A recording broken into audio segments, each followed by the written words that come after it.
This is the second recording of Charles Cook, which is taking place at the Close Cottage, Shortmead Street, Biggleswade, on Friday the 5th of August 1988. Interviewers are Horace Gilly and Rex Skinner. Charles, thank you very much indeed for your hospitality in inviting us down here again to get a few of your past history and so on. When we finished, I think, the last tape a fortnight ago, we were talking about your coaching life, and I think perhaps you might have one or two things about your coaching business that you'd like to tell us. Were you one of the pioneers of the package tours? Yeah, we were. We did start that in 1949. The first one was a 7-day tour to Paris, and that was full board, and that cost £9, 10 shillings for 7 days. You're not running them now at that price, are you? Not really. But that was one of the first ones we ever did. And the first 10-day tour we did the following year to Paris and Switzerland. That came out somewhere in the region of £15 something. And at that time of the day, you were only allowed to take out of the country £5 sterling. And that was the maximum amount you were allowed to per person. Mm. And well, we got by with it, and you know, people had a good time with it because things were a lot different price. But the first coaches we used to take over the channel, they only used to take 2 on each ship, and they used to be lifted on by crane, one on the front of the ship and one on the back. Mm. And that was something to see the old coach go up in the air, you know, in nets, and think, well, don't drop it, whatever you do. But, because the channel ferries today are completely different.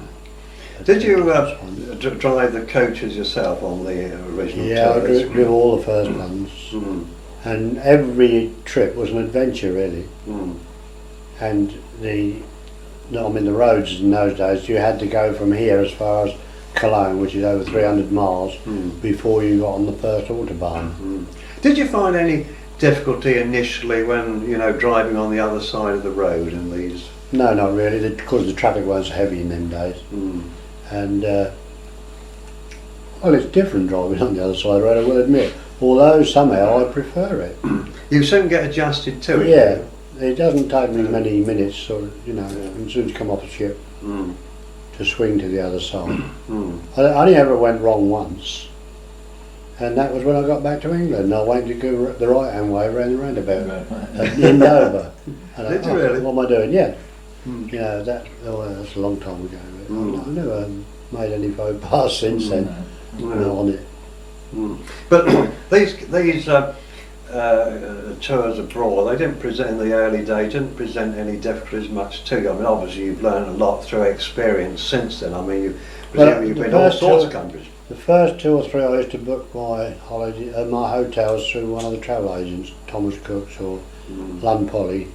And I remember it was the second year I did them, and we paid for all these tours before we left here.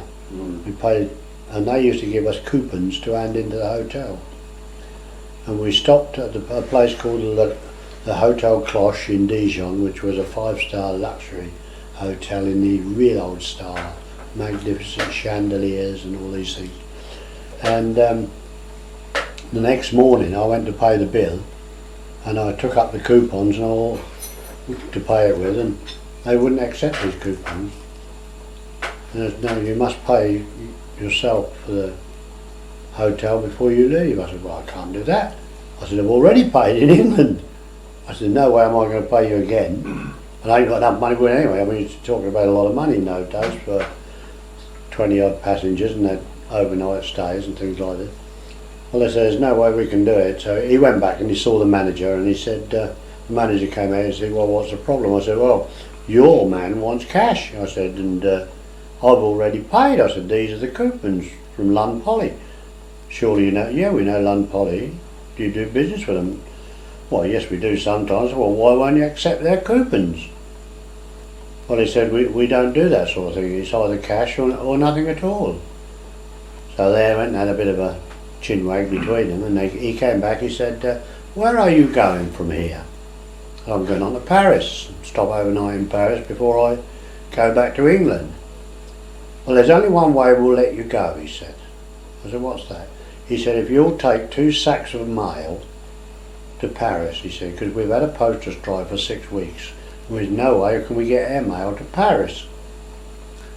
So I said, well, where do you want it taken to? And he said, well, where are you having your meal and overnight stop in Paris? So I told him, he said, well, we'll have somebody waiting there to meet you and they'll take it off you.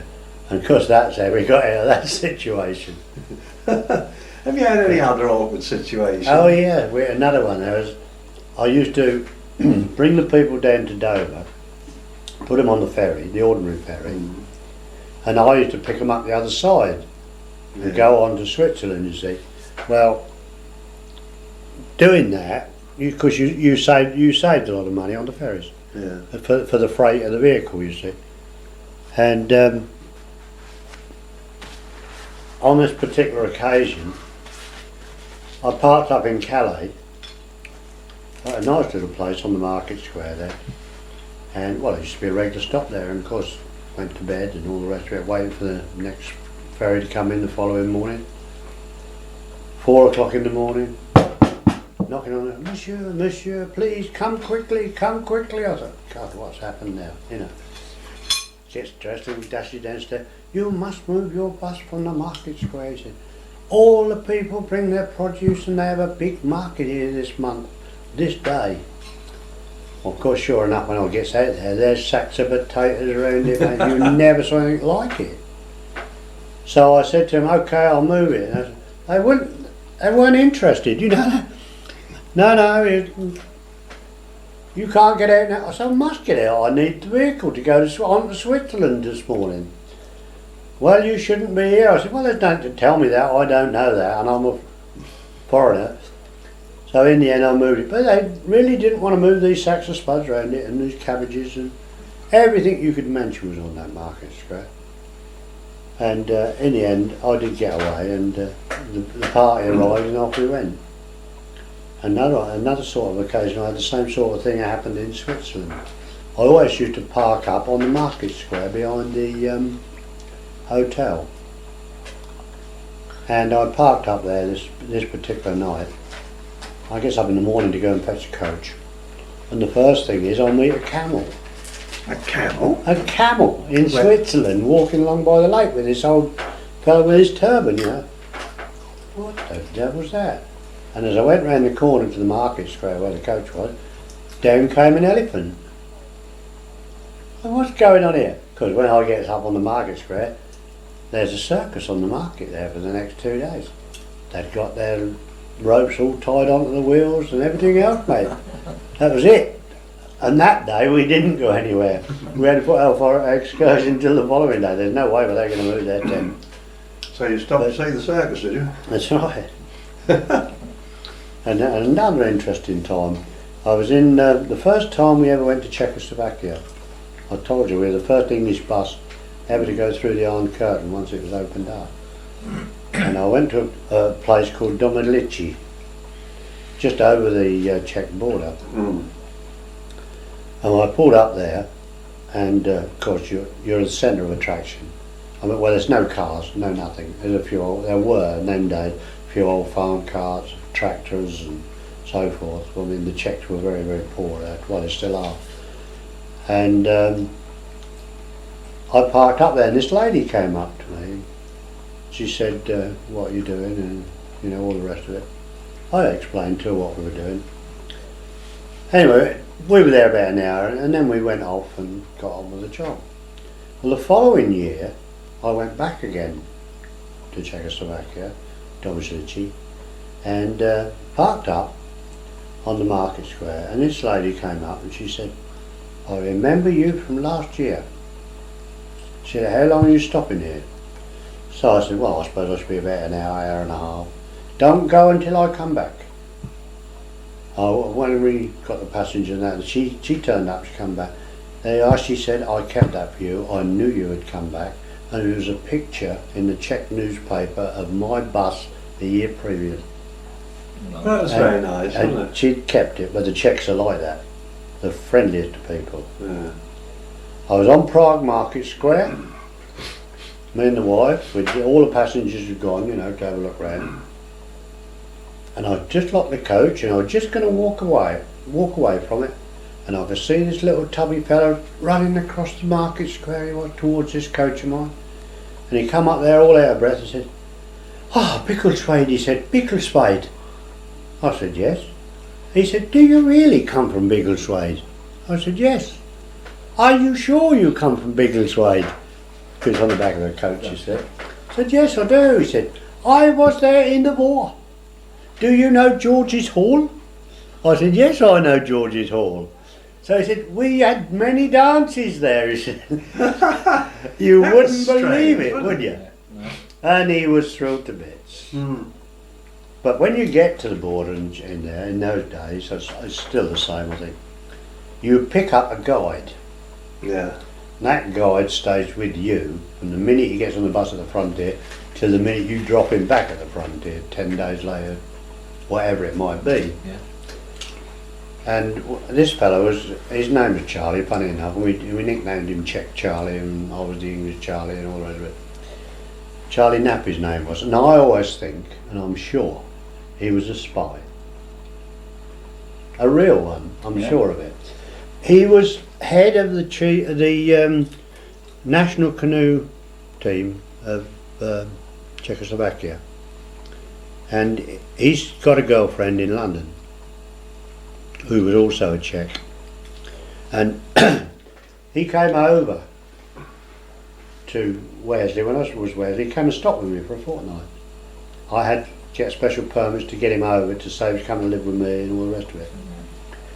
But I went back to Prague, that must have been 2 to 3 years later, and as I was going up this main street, this little old broken down Volkswagen kept pulled in front of me, you see. I said, blimey, I nearly hit you, mate. It was ridiculous.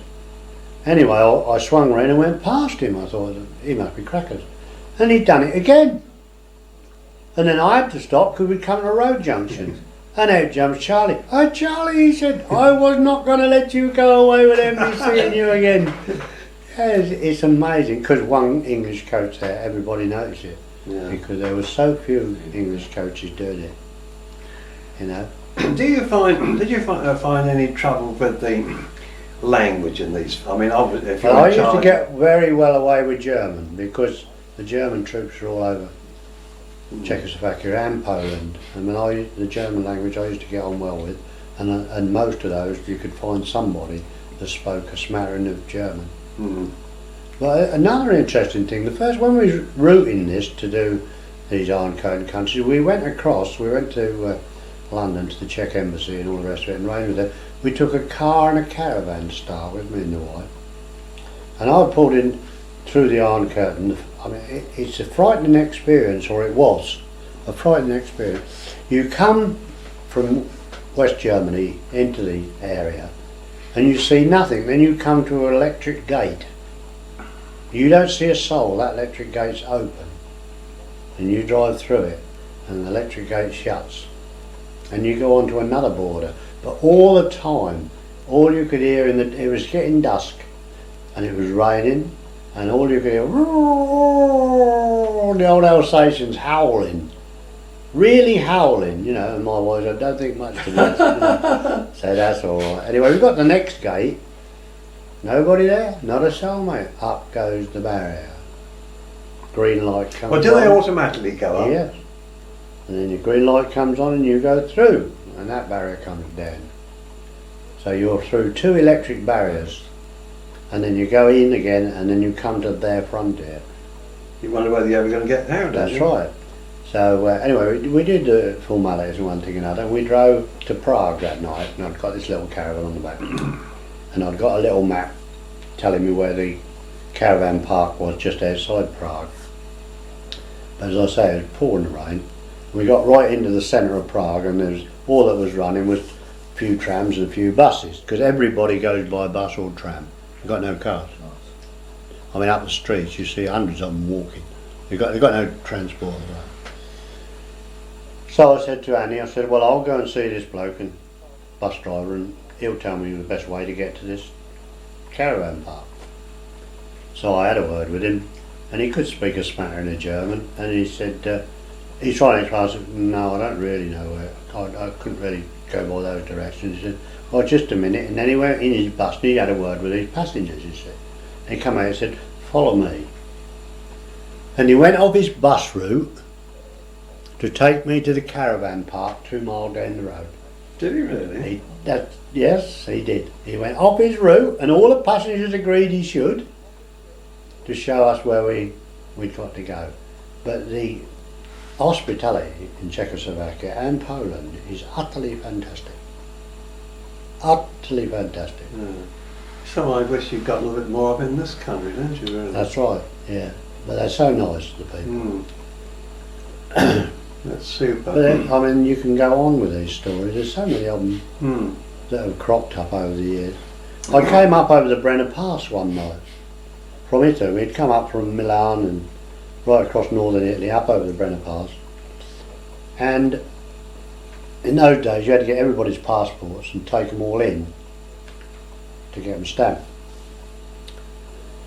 So I walked in my very best German and said, there they are, all English. So he went through the lot, he said, where's yours? I said, in the bus. He said, fetch it. I said, well, I'm English. You're not English, he said. I said, of course I'm English, you know. So anyway, I went and fetched your passport. He said, oh, you're Charles Cook.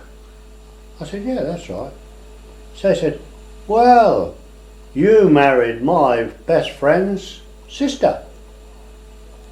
I said, did I? He said, yeah. You wouldn't believe it, would you? And he said, I'm very, very sorry, Charles, he said. But he wouldn't believe I was English, because the dialect I speak German in is like the Dutch speak. Flat German, he said. Isn't it fantastic, these people that... Utterly unbelievable. He said, oh, I've heard of you. He said, you married Annalisa, didn't you? I said, yeah. Well, that was the sister of my best friend, he said. How remarkable. Yeah, you wouldn't believe it, would you? You don't get in trouble there. No, I didn't. He said, okay, Charles, up you go. He said, 1 hour to Innsbruck. I said, yeah, that's right, that'll do me. What are the furthest journeys that you've been abroad? Yugoslavia, right down Italy to the south there, past Naples, Sorrento, as you know. I've been right within 10 miles of the Russian border in Poland. We used to do a service to Poland, you know, every week. Did you? And 3 buses at a time. And there used to be Polish repatriates from Luton. And every time we used to have to pull up at the Polish embassy in London, and everybody had a tot of vodka before you went. Just near the old BBC building. Oh, yeah. The Polish embassy was. And the Polish ambassador would see you off.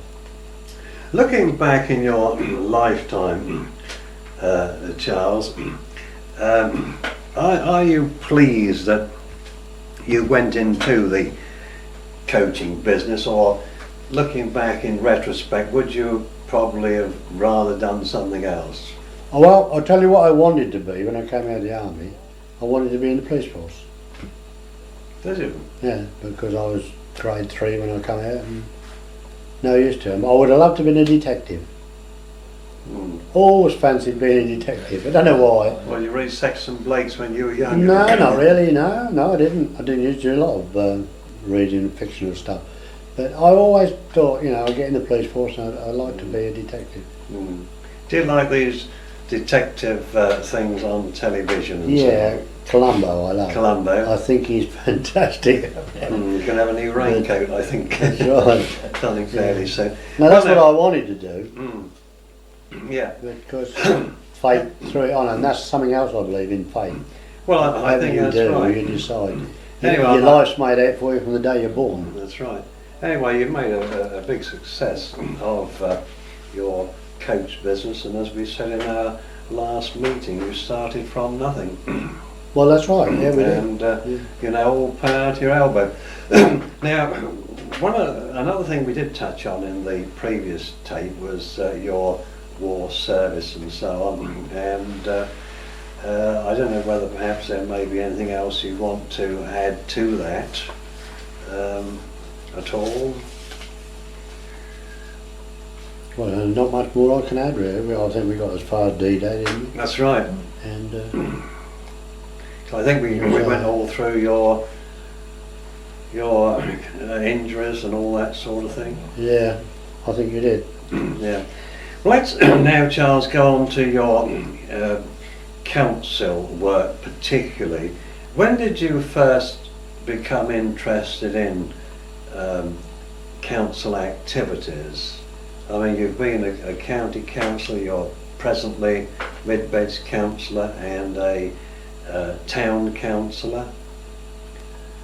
Yeah, well, it was, I think, the thing that got me, I was always complaining about the decisions the council was making. I didn't think they were doing it right. And I thought, well, it's no good you arguing about it or shouting about it. If you want to do any better, go and join them, you know, and have a go at it that way. And in 1963, I think it was, when I got first elected. And I came on to the council, I just slipped on the last man. Which is 25 years ago. That's right. Which council was this? The Biggleswade Urban Council. Biggleswade Urban.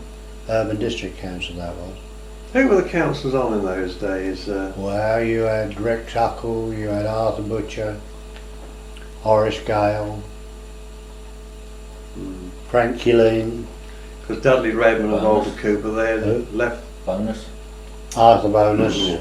Dudley Redman and Walter Cooper and those, I suppose, had left the scene. Dudley had left the year that I went on, I think. Mm. I was never under his chairmanship. No. And Tech Chambers, of course. Yeah. Vic Run. Yeah. There was only 12 of us then, wasn't That's right. there? He's got 15 now. That's right. Yeah, the same. Is that Frank Killeen had the shop up? Hitchens Yeah, Street. the Who had the shop built up at the Sharon. Rowlands? Right. That's the bloke I took his place, didn't I? Can't think of his name for a second. Clayton's Road. Yeah, Bernard Owens. Bernard Owens. Oh, you took Yeah. his place, did you? Yeah, now that's very funny because I didn't know much about Bernard Owens at the time. But I thought about getting onto the council. I went up to him for some advice.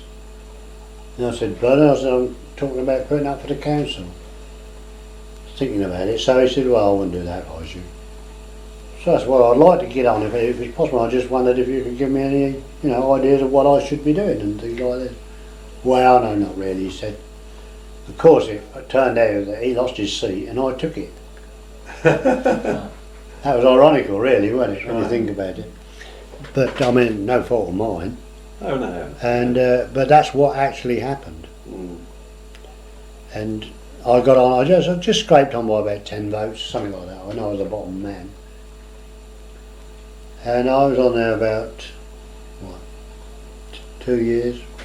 And took over the development chairmanship of the Urban District Council, the planning Mm. committee, and I did that for nearly four and a half years on the planning committee. Then I became chairman of the Urban District Council as well. And then of course the Urban District Council went out of office in 1974. It was a little bit sad, wasn't it? It was sad really, because I think they did a good job for the town. When you look at it, you got more done then than you would get done now. It's a rather peculiar thing, Charles, that in the old urban council days when you had quite a deal of authority and influence and all that sort of thing, far more than town council. You only had 12 in those days, you got 15 on the 15. present town council, which doesn't make a lot of sense. does None at all. None at all. it? But Well, they were supposed to cut down, and we used to have two councils: the district council, the urban council, and the county council. And they were going to make it neater. Now we've got three councils, Yeah. haven't we? Town council, district, and county council. were you ever on the old Biggleswade Rural Council? No. It was the Mid-Beds Council. No, They were the biggest enemies of the urban district. It was amazing, really. We never got on, did they? No, I can always remember a plan came up before me. They wanted this new headquarters up London Road, what the district had got now.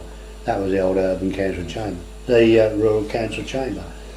And this plan, you should have heard the urban district council. We're not having them up there.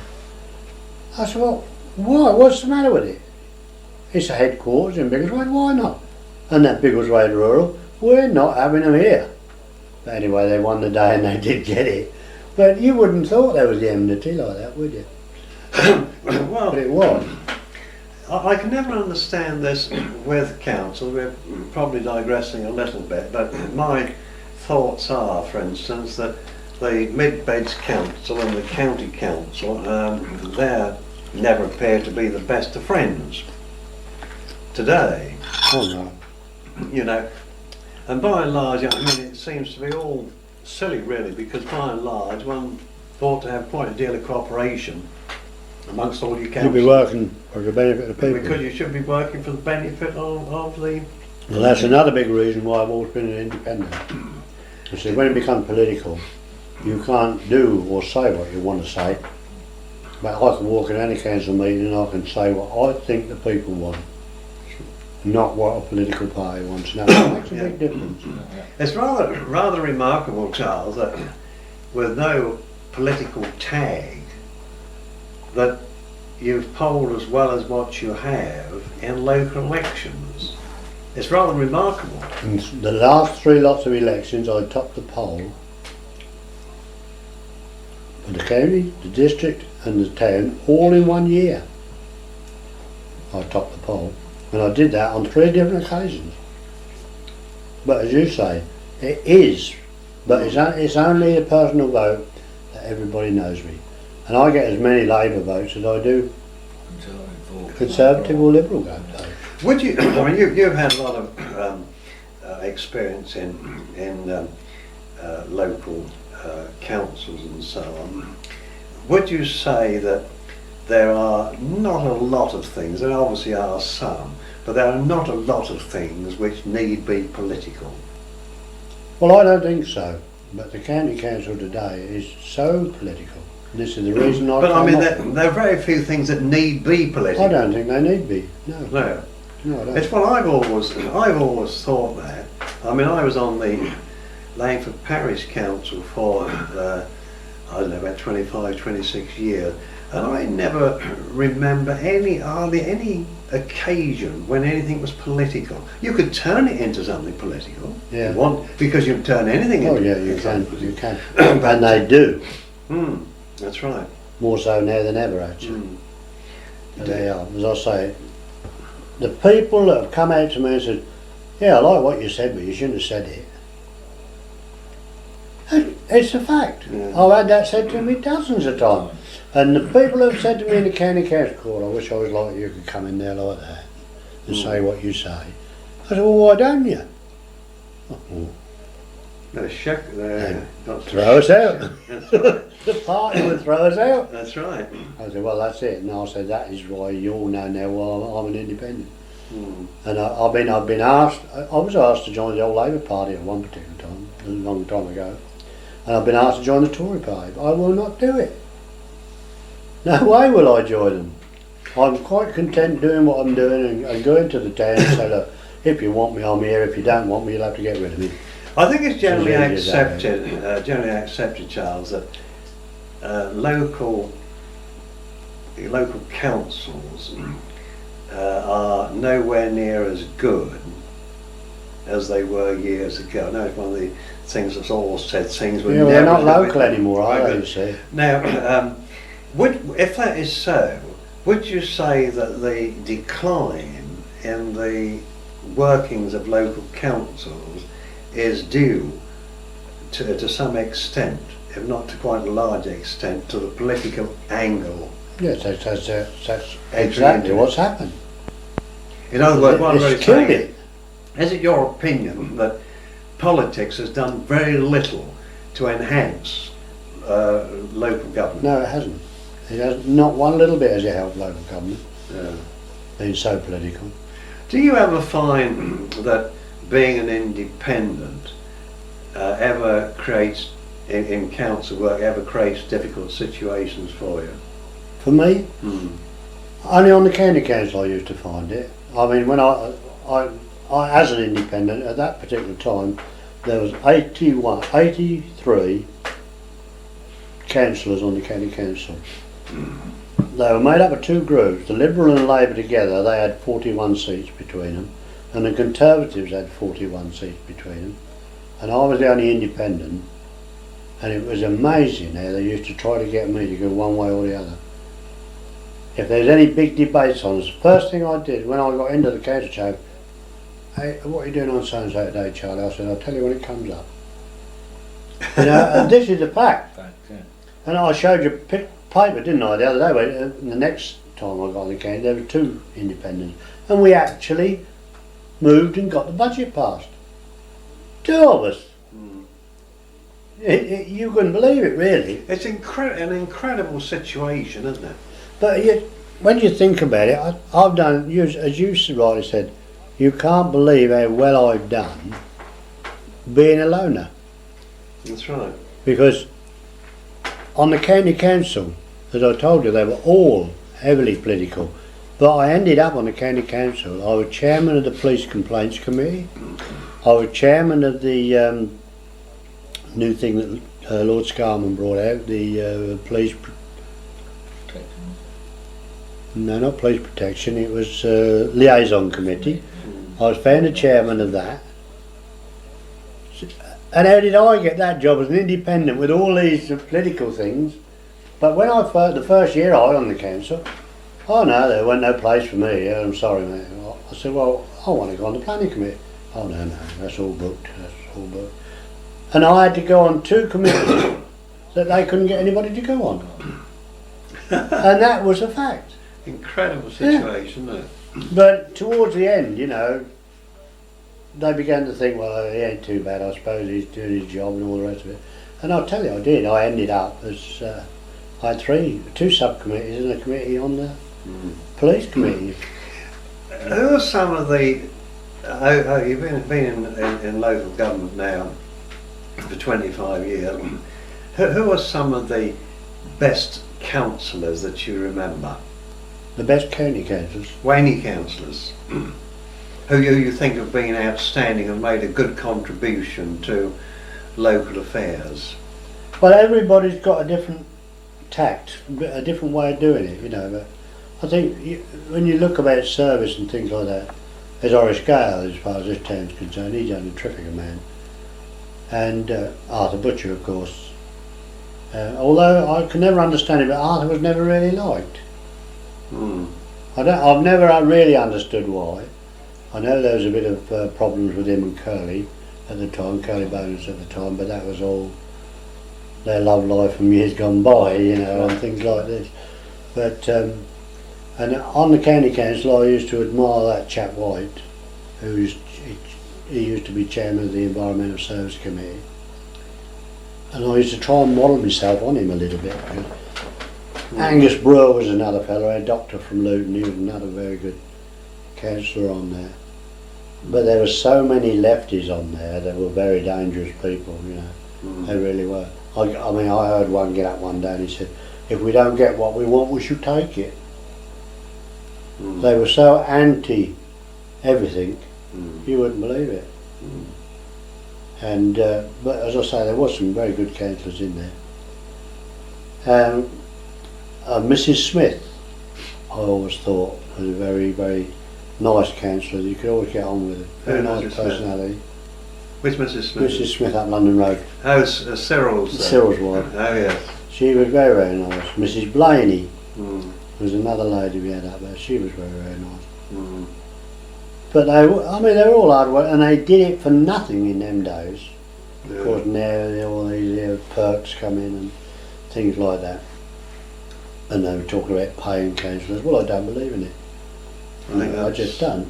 Yeah. But, I couldn't agree with that more. You know, if you're being paid for a job, it's a job, and it's no more. How can I explain it?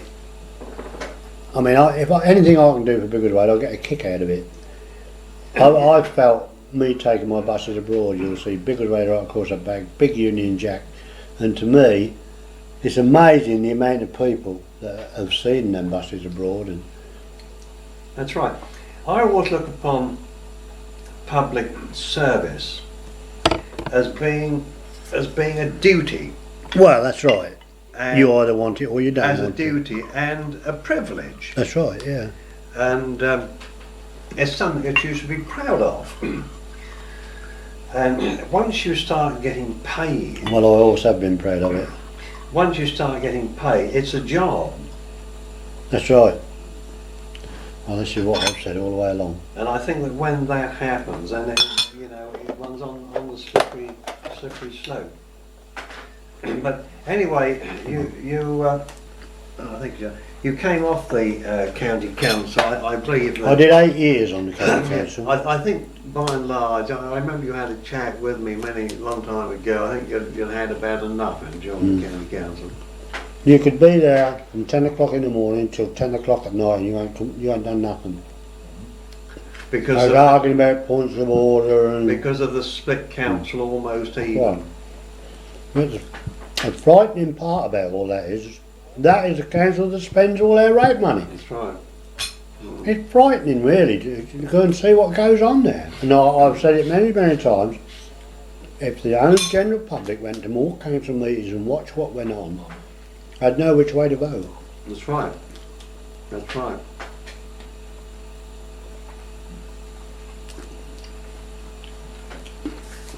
Which council have you liked the best of all? The old Urban, the present town, the old... I used to like the Urban very much. I used to like the district council because we were the first councillors on it, you see. Mm. And the original councillors that used to be on there, we had chap from Clifton, didn't we? Who used to be chairman of the Biggleswade Rural. Fred Burrows. Fred Barrow, lovely old fella. Always a delightful A chap. lovely old fella was Fred. Yeah. Ken Quinn, He was... Fred Ron was a Rowe. very, very genuine chap. Mrs Woods, Mm. you know, all them people. They were great to get on with. Mm. Today is a different setup altogether. Mm. What I do find on the district is there's a block on there that's anti-Biggleswade, Mm. and it causes a lot of problems. Mm. And they all live in villages. But as I said to them many times, Biggleswade is the biggest town in mid-Bedfordshire, and it provides more money in rates to the district council than any other lot put together. That's right. You know, and so we should have more say. Because you're a quite patriotic chap, aren't you? I like to think I am. And you're also very pro Biggleswade. You're Oh yeah. very happy to wave the flag for the country Oh, yeah. and for Biggleswade. That's right. And I think this is a very good thing because, you know, in modern days it seems to be a trend with so many people to be anti of the country, anti of the place That's where right. they Oh, live. yeah. And it's all so sad, isn't it? I mean, all That's right, right. the country's got faults, of course it has. So does Biggleswade's got faults. But, I mean, this is still one of the best countries to live in. Well, Biggleswade's not a bad town. I did a little exercise the other week.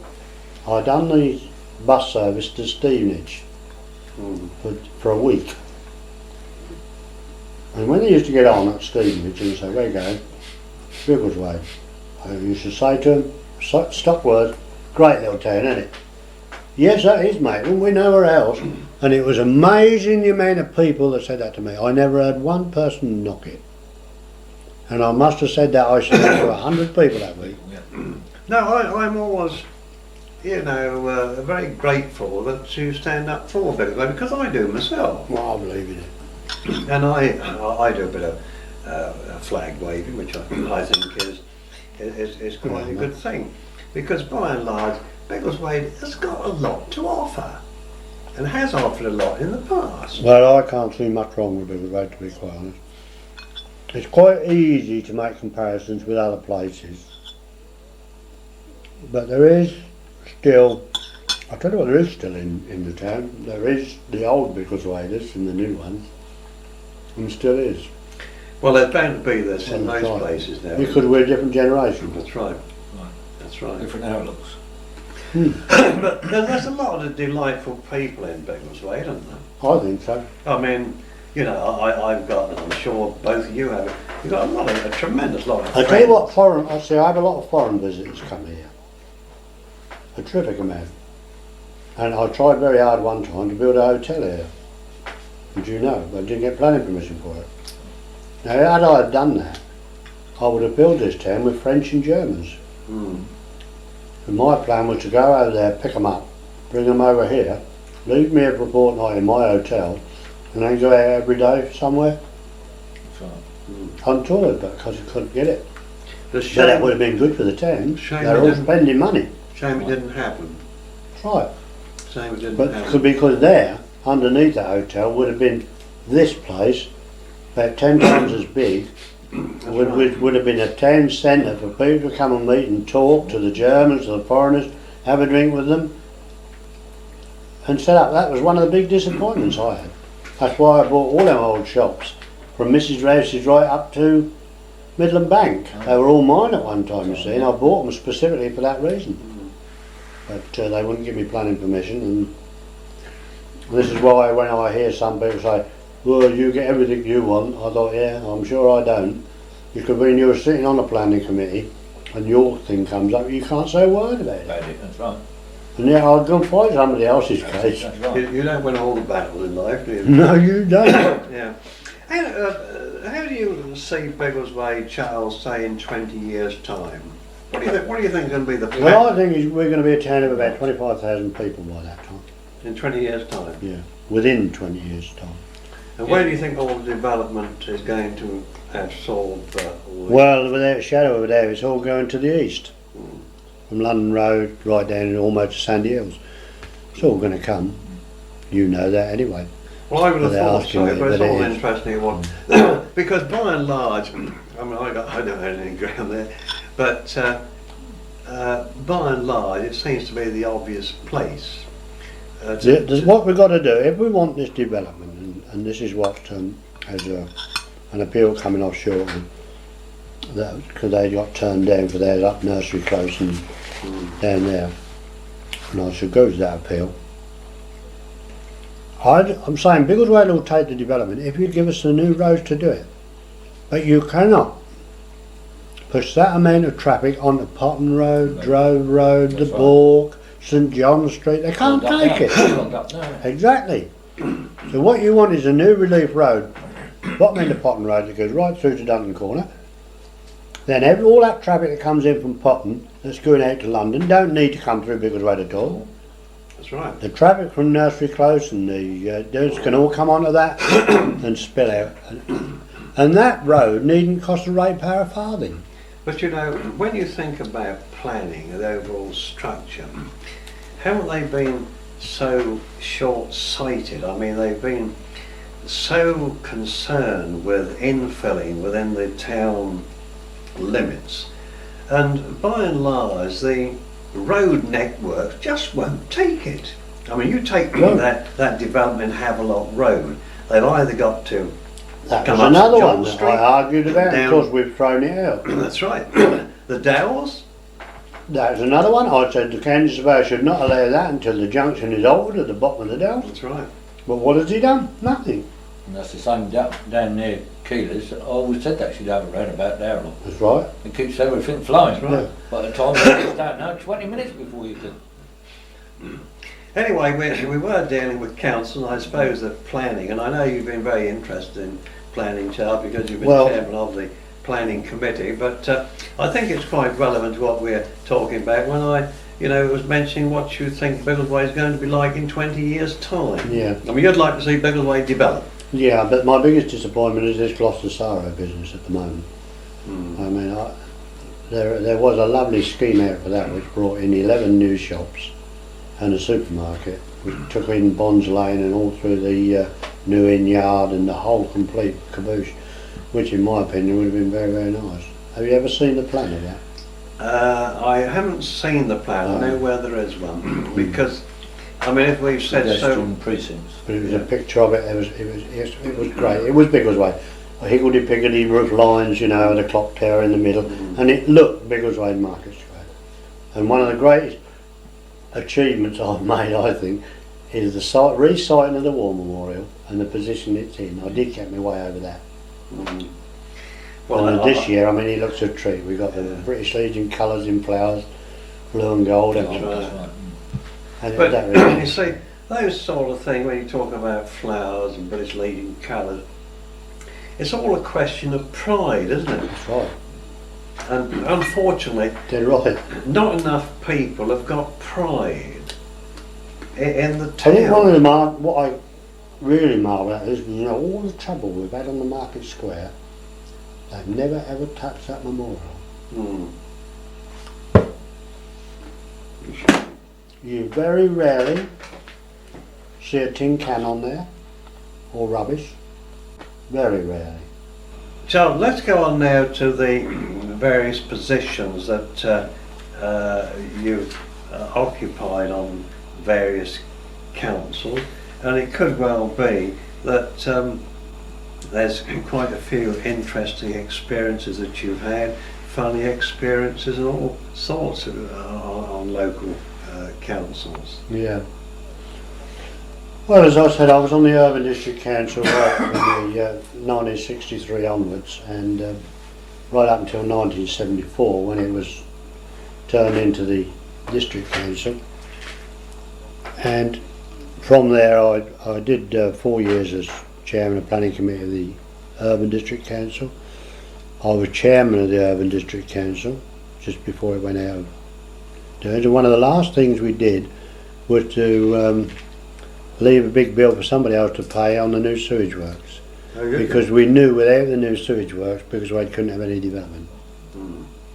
But anyway, that was a worthwhile thing in my opinion, and that was signed 2 days before the Urban District Council was finished. So, but I think we did a very good thing there. Then, of course, the District Council came along, and I was been on there since 1974. One of the original councillors. I did 6 years as planning chairman on that. I did 2 years as vice chairman of the council, and I done 2 years as chairman in the council. Presumably the 2 years as chairman of the Mid Beds Council, I should imagine, was pretty exhausting, wasn't That is a very, very tiring business, it? and the whole of that time I don't think I ever had a night to myself. Even on one particular Sunday, me and the wife went to church 3 times. Civic services and even services for organisations and things like this. I loved every minute of mine. I really enjoyed it, but it really was. And I can, you know, when people say to me, well, Margaret Thatcher's got a good job, oh, my goodness, when you think in my little way, I mean, it used to tire me out. And I met her one day, you know. Did you? Through the council, yeah. She came to our ward, and that was their anniversary of the Conservative Party or something. And I had, as chairman of the council, I had to welcome her to Shuttleworth College. And that was the day the Falklands War started. Now that lady, she'd been in the cabinet room at 5 o'clock that morning. She was due to be at Shuttleworth at 7 o'clock, came in by helicopter. And I stood there waiting to meet her, and she arrived at 7:10. And she came up and she shook hands with me, and I said, well, welcome to Mid Bedfordshire, and especially the Biggleswade area of Mid Bedfordshire. She said, but I do apologise for being late. And I looked at her and I said, madam, you don't have to apologise to me. She said, well, I do like to be punctual. And Dennis Thatcher, I had a word with him, and my wife stood at the side of me, and you couldn't believe, you know, all that worry she'd had that day. And to apologise to me because she was 10 minutes late. And I was a nobody, was I really? And then I also welcomed Princess Anne to Cranfield in Mid Bedfordshire. She came to judge the Lorry Driver of the Year competition. She came in by helicopter, and I had a most fascinating talk with her lady in waiting. And her lady in waiting said to me, I don't know when we can ever meet you again, she said, but I want to hear the rest of some of these stories. Yeah. She was the most charming person you could ever wish to meet. Mm. Mm. And the Duke of Kent, we welcomed him to the Bird Lodge, Sandy Bird Lodge, up there. I've met most of the royal family. Prince Philip I met in Normandy. There's a picture of him up there. Mm. He come and had a word with us. Yeah. And the only people I haven't seen is Di and Charlie. No. You know, That's I a would, pleasure I to would come. like to have met them. Well, you don't know. I've been to garden parties, Buckingham Palace, 5 times Mm. in that period, you know. But it's been fascinating, really. When you were chairman of the Medbeds Council, of course, you've also been the town mayor on one occasion, two occasions? Two. Two occasions. You're the first. In fact, you were the first. First time mayor. yeah. First time mayor, 1974. which is absolutely super. I mean, presumably, during your tenure of office, you had to make a lot of speeches Quite a at few. various functions. I'm not a speech maker, I'll tell you. Did you find that was difficult, or did you sort of say, well, there we are, this is what I'm going to give maybe the Exactly. I'd never write a speech out. Hmm. Never. I work out in my mind what they want to hear on that particular thing. And, well, it's suppose it's like your fire service. I would look up your records of your fire service and talk to you about what you knew about, not something completely foreign. And I think they appreciate that. Hmm. I've been to a lot of organisations doing film shows on travel and stuff like that. Hmm. And because you get into it. But I would never call myself an eloquent speech maker. Yeah, but you get away with it, don't you? That's right. Because a lot of people, they'll have people write their speeches for them, things like that. But that's just not true, is it? It's not true of you. And when you talk to them, whatever you say, it comes from here. That's right. And that's what you're thinking at that particular time. That's right. That's right. But by and large, during your mayorship and also your Medbeds Council chairmanship, you enjoyed, I should imagine, those years. Oh yeah, Because yeah, I do, yeah. I always think that Right. you've got a flair for all that sort Well, of thing. it's funny you say that because I don't know whether you know Andy Randall. He's a magistrate at Amptill. Hmm. Flitwick, sorry. Remember the Medbeds Council? Yeah. A very nice chap. He is very. He's vice chairman of the council this year. That's right. And he asked me would I go over to.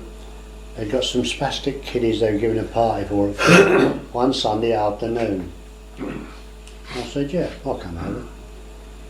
And I can't ever remember refusing an engagement that somebody asked me to do. You know, I always did it. And because I put my holidays off everything. If I'm doing it that year, I'm doing it, you know. And we'd been to a civic service in the morning at Amptill.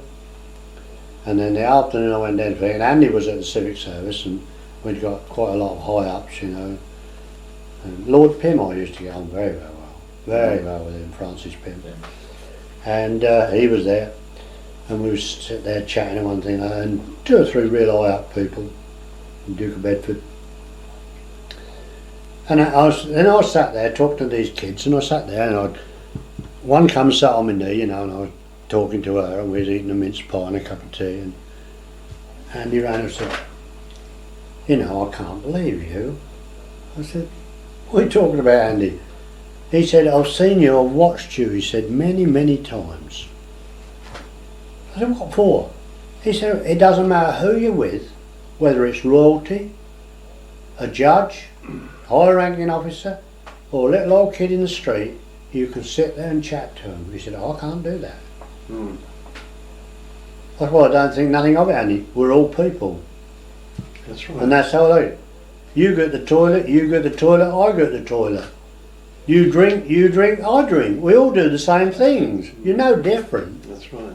And you shouldn't really, you know, but, well, I don't know, I suppose, probably I've got a natural, I suppose it's a bit Thing of to a do. gift, Charles.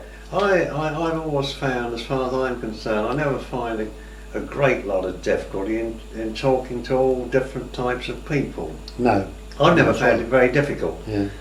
because by and large you find that these for the want of a better word, higher ups, by and large, when you get talking to them, I mean, they're very easy to talk to. I mean, you mentioned... The more educated they are, the better the conversation. You mentioned Lord Pym, and he was at our Probus luncheon about a month or 2 months ago, and I had a chat with him on various things. Most delightful fellow to talk to. I mean, we could have talked together for ages. Obviously, want to talk to other people as well, and you know, I've never found it difficult to talk to people, and one of the things that I always think is important, that you know, if a chap who sweeps the road, talk to him as well as anybody else. He's just as good in many ways as anybody else. Well, this is why I find if a stranger comes here visiting, and I go up to town with them, walk around, and they all say it, do you know everybody here? Because as I walk up the footpath, my wife won't go shopping with me, you know, in Biggles Road. Never walk around and shop for me, because there's always somebody put, hey Charlie, I want to see you. You know, all up the footpath. But it comes sometimes, I mean, you know, I think I'm a little bit the same. It can be a bit embarrassing at times, but it's nice in a way, isn't it? It is. I like it. I mean, a school kid will come up to me and say, hello Charlie. And it doesn't make any difference to me. And his mother will probably say, you say Mr. Cook? I said, no he doesn't. He said, what do you want to say? That's right. And I'm known throughout this area as Charlie, and that's it. That's it. That's right. And the best of it is, my name's John. John. John Charles, really. John Charles. Yeah. Let's leave the council work for the moment, Charles, because you've been a very versatile figure in Biggleswade, and you've belonged and taken an active part in many other organisations as well, football clubs, swimming organisations. Yeah, I was president of the swimming club for 14 years, president of the football club for 14 years, and the Young Waders. We started the Young Waders off, because then I was president of the Royal British Legion, you know, and that is the proudest day of my life when I can lay that wreath on the memorial on a Remembrance Sunday. I think that is one of the proudest days of my life, really. Yeah, but once again, it's a sense of pride, isn't it? Well, it may be, you know. You know, we so much seem to have lost being proud of the things that one does and has done in the past. That's right. And of course, you are president of our Chamber of Trade. That's right. I'm proud of that. And I used to be president of the county youth teams, you know, football league. Yeah. Which I used to take, and I think one of the highlights of all that, I took Biggleswade Town to, I think I told you that though on your last tape, didn't I? Anyway, I took them to Hanover for a championship, and they won the cup and everything else, and I did give a speech that night in Germany, in Hanover, in the main town hall in Hanover, and could I had them rolling up in fits there. I said, well, I am president of the club, and I'm also the burgomaster of Biggleswade, and I was that year. That was the first year. I said, but you haven't heard it all yet, I'm also the bus driver. And the place was up in an uproar, you couldn't believe it. Yeah. These Germans. That's right. That's right. Oh, tell me, have you found time to run a very exhaustive business and to have belonged to councils and all the other organisations that you have belonged to and still do belong to? How do you find the time? Well, you make the time, don't you? Well, yes. It's the easiest thing in the world to sit at home and say, oh, I shan't have time for that. That's right. But, I mean, I've got a very, very understanding wife. If I didn't have her to back me up, you couldn't do it. Where did you meet Anna, Charles? In the dance hall in Austria. We're digressing a little bit. Well, what happened was, when I used to take these parties to Austria, there was nothing in the villages in them days. But there used to be local lads that used to do local folklore, like you do with your bustles and bows and things like that, or your old time music halls. And these lads all worked on the railway, and they used to yodel and do all that. And I used to pay them £2.50 a night as a group, 8 of them, £2.50 a night to come in there to entertain our guests. And because all the locals wanted to come in, you see, so chap in the hotel said, well, there's all these locals would like to come into this chapel. What? Let them come in. More the merrier. Let them all join in, and that's what we did.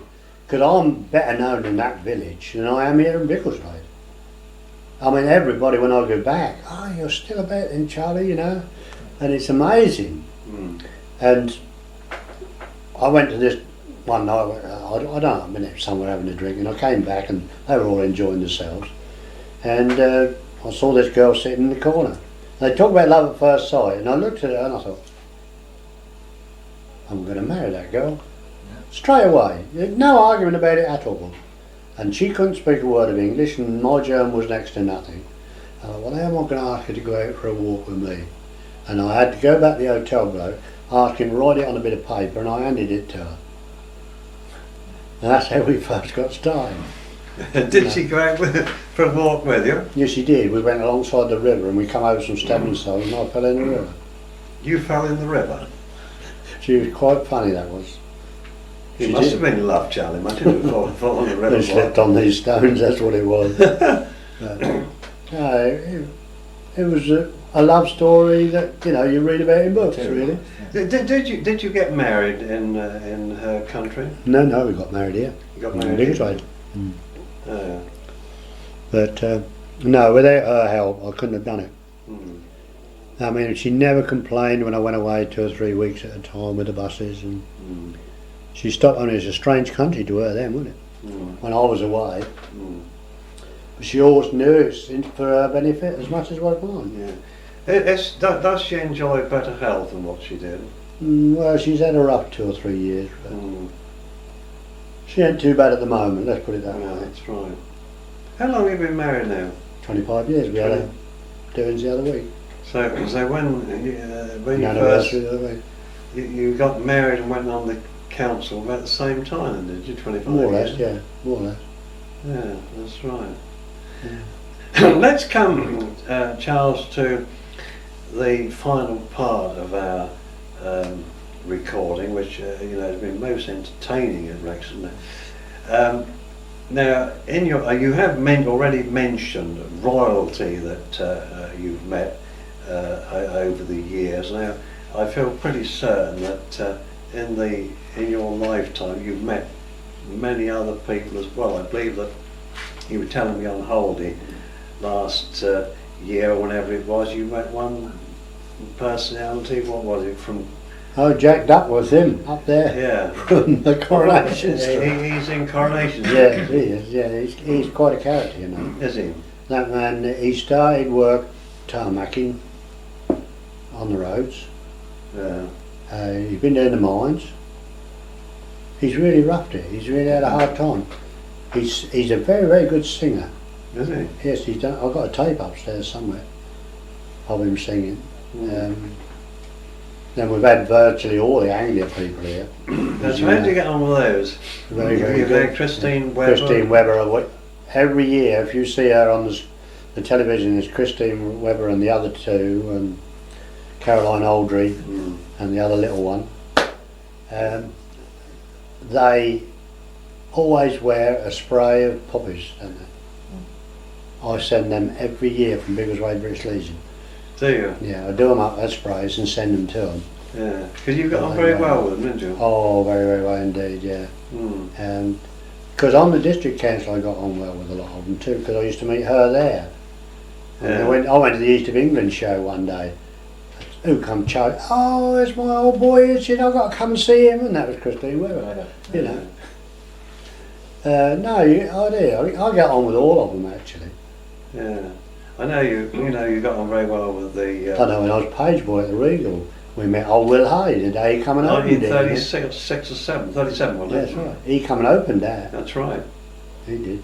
You had a chat with him, did you? Yeah, I had a chat with Will Hay. Yeah. Oh, Mr. Porter. Oh, Mr. Porter, yeah. That's right. But I've met a lot of interesting people. Well, you're bound to on these trips, aren't you? Mm. You know. And of course, this is another thing. You can go in any town and so all of a sudden, hello Charlie, how you doing? and it's somebody that probably you took 20 years ago on a trip. Mm. It's nice though, isn't it? You see, well, when you virtually live with them for a fortnight, don't you? That's right. You see, That's right. it's sometimes it's difficult to remember all them. They remember you That's right. because you're the only one of a driver. But they are 40 passengers, and you've got to remember all them. And very often they'll come. I mean, I had Stephen's service the other day. This one we got on. She said, "Are you still driving?" I thought you'd been retired a long time ago. I said, "Why should I do that then?" "Well, that must be 30 years since you took me to Switzerland." I said, "Did I take you to Switzerland?" "Well, don't you remember?" And you just come. Well, that's There's so right. many of them. You see, I used to get. See, the I mean, same- this year, I think we booked over 400 passengers Yeah. so far. You can't possibly know. You see, I get the same thing because over the years, I mean, I've sold You've lots of been houses. involved a lot. In fact, I was in somebody's office only this week, and there was a couple in there. They treat me like a long lost brother. That's right. And Yeah. when we got talking, I sold them a house. I still can't remember what house. I can't remember them, and I can't remember the house. No, you're supposed to. And so on. But you know, they're very, very friendly and so on. But you know, it's nice there. Oh, it is. It's It is. not. That's quite right. Yeah. That's quite right. Yeah. Any other personalities, Charles, that you would like to mention, or anything else? Because we're nearly coming to the end of our tape, and it's been a most interesting and entertaining couple of evenings that we've had with you, and we thank you for your hospitality as well. I don't know if there's anything else you'd like to, you know, mention. Well, the only thing is, if it gives somebody pleasure in future years to listen to it, this is the main thing. Well, we hope so, because I like to think I'm part of Biggleswade. A lot of people used to say, "Oh, here comes Mr. Biggleswade," and I've had that said to me many, many times, you know. that's right. But I do feel for this town. I Well, can assure I you. mean, I think and I won't it's, let anybody run it down. I think it's nice because you know, it's as I said previously, so many people are they adopt an anti-attitude towards anything. If you sort of say, well, there we are. I've had a lot of disappointments on the council. One of the greatest disappointments I had was we didn't have all these boating lakes at the back here in Back Meadows. And that was because they got that petition up from down here. And he was a Dutchman, he wasn't even an Englishman with an English passport. And he's gone to live somewhere else What now. about the gravel That's extraction? right. That would have all been over and done with. We'd have had a lovely fishing lake here, we'd have had a boating lake for the kids here.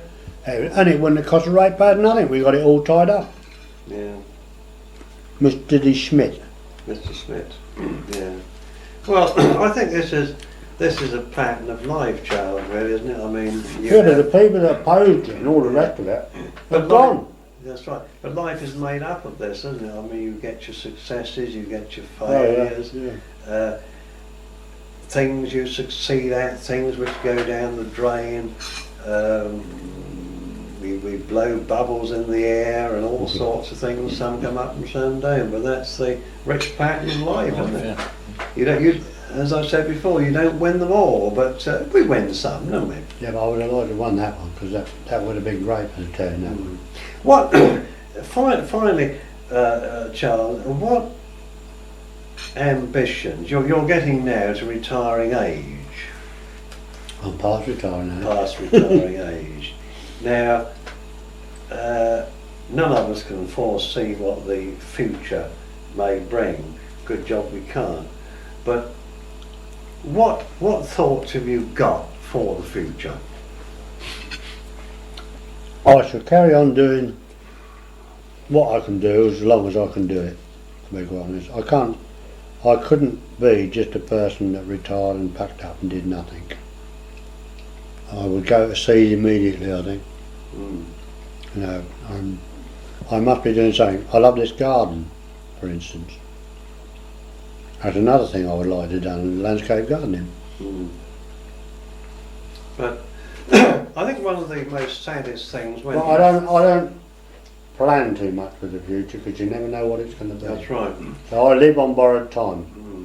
Mm. I never should have been here after the... That's right. You said that last Yeah. time, but you are here, and good job you are here because you've done a tremendous lot for this locality and But so I've given a lot of hope to people that's had a leg off or something like that. Mm, On a number of occasions people have asked me to go and talk to them. yeah. Because let me put it this way, I've never ever missed my leg. Mm, You know what I mean? Yeah, I appreciate what you're It's saying. part and parcel of me. And people say, do you get pain? And you get pain all the time, but you get so used to it mm. that until they ask you that question, then you stop and think, is it hurting me now? Oh yes it is. That's right. Mm. You get so used to these things. I've But, never let it hold me back. but you fought against adversity. I fought against it because I knew that's what I'd got to do. Mm. In other words, to you it was a challenge. Everything in life to me has been a challenge. Everything to me is a chapter in your life. That's right. And everything is a challenge. That's right. Everything I've done. Yeah. Yeah. You know, and I'll never ever do anything unless I'm going to do it right. That's right. Do you know when you come saw me about being president of the Chamber of Trade and they were talking about it and all the rest of it? Mm. I said, I don't want to be a figurehead. I want to be part and parcel of it. That's right. And everything I've done, as soon as I can't do that, then I'll pack it And in, you get out. And I think that's very right. you know. You're talking about the traders in the town. Do Yeah. you think the trading now is as good as it was, we'll say 20 years ago? No. No. The pattern of trading now is completely different. Well, that's right. The It's all pattern. changed. You can't really expect it. The quality of the trader, what you've got in the trades is the same. I think so.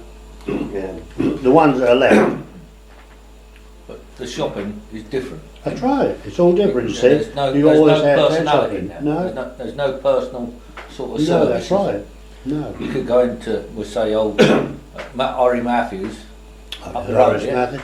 and you could. Old Ted Fisher on the square. Sometimes, you know, in But you life- got it with Goldthorpe. Yeah, Oh, that's yeah. right. You Yeah, might I as well appreciate walk that. into a little Ted Fisher's as walking That's to right. Goldthorpe. Oh, I appreciate that one, yeah. But Mm. if you go to a supermarket, you're lost. Oh, well, Yeah. But you know, you're only a number. sometimes in life you wish things stood still, because I remember in my younger days, I lived in Langford, and the first job I had was delivering newspapers for Charlie Larkinson, which was about 1930-31. Now, of course, Parker Herbert, oh yeah. Parker You remember Herbert, Parker with a Herbert? little pipe in his leggings. That's right, Parker Do you Herbert. remember that? Yeah, Parker Herbert? he was a character. But you know, Where the Chinese takeaway is, Oh, yeah. up London, up. up Stratton When, Street it um, was then. That was Binders. Was it Binders then? He When I come in, I didn't come into Who? the town till about 19. Whose was it? F.J. Binder. Was it Binders? That's right. A little yeah. shop up Yeah. near. Yeah. That's right. But near I- Crab Lane there. That's right. I remember, you see, in the 30s, there was a multiplicity of little shops.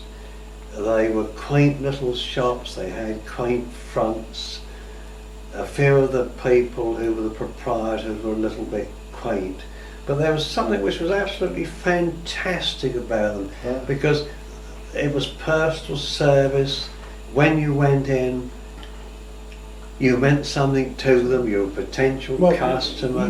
You just look at Bob Holmes's father. That's right. Magnificent bloke. I used That's to right. love the old boy. Harold, yeah. Yeah, and then next door, the Miss Huckles that used to run That's the right. flower shop. Frank Ferguson, the butcher. Oh dear, Pa went to the butcher's and, That's right. and then there used to be George Ferguson, there was but not Ferguson, what was his, Maudlin. Yeah. There's Bert, remember Bert, Bert, driving your Sam. cabs from the market? That's right. George Waters and so on. But you know, they were lovely days, because Yeah. life was more leisurely.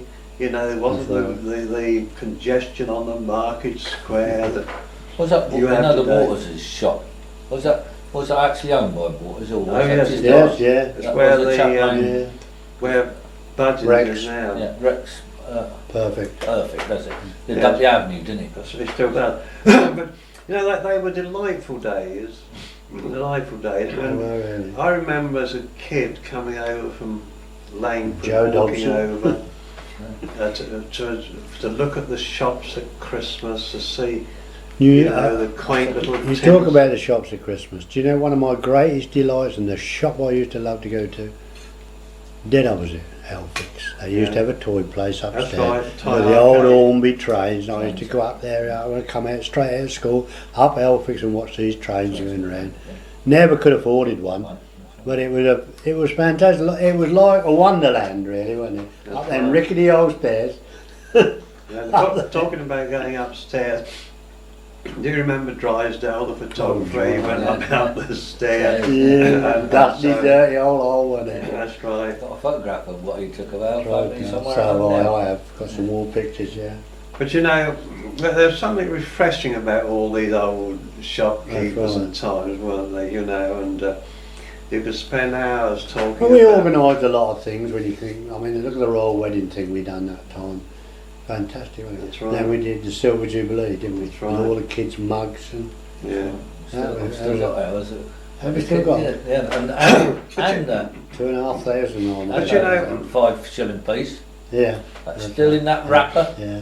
and that's still in that. And we've got that in there. But you know, when you really think about all these Where are we things, going to get the money it's from? been done through people's heart, and yours particularly, Charles. People have been prepared to work. But you see, the trouble is today, there's not a lot of people who want to work. I mean, you'll get young people get into trouble, and the defending They're solicitor said, bored. well, my client was bored, he had nothing to do. Right. I mean, in my lifetime, and I'm sure it's the same with yours, that I've never found enough time to do all the things that I'd like to do. Is that No, right? but we're not, I mean, I've not been an angel all my life. I mean, when I was a kid, I mean, we used to go and pinch Dr. Bridges apples and all sorts of things. That's right. That's right. But yeah. straightforward scrumping, you know, No, that was a record. because it was a luxury to you anyway. That's right. But I mean, you wouldn't do the devastation that some of them do today. And this stupid vandalism, you know, that they are doing today. Life was so much more honest than That's those right. days, wasn't it? Well, honestly I mean, dishonest, yeah. Kids were devilish, as they used to say. That's right. But, I mean, they weren't badly devilish No. like they are today. I mean, they're vicious today, a lot of them, aren't they? Which goes to show the pattern of One things. of the funniest old shops I went in was old Spongy's, Turners. Turner's. Yeah.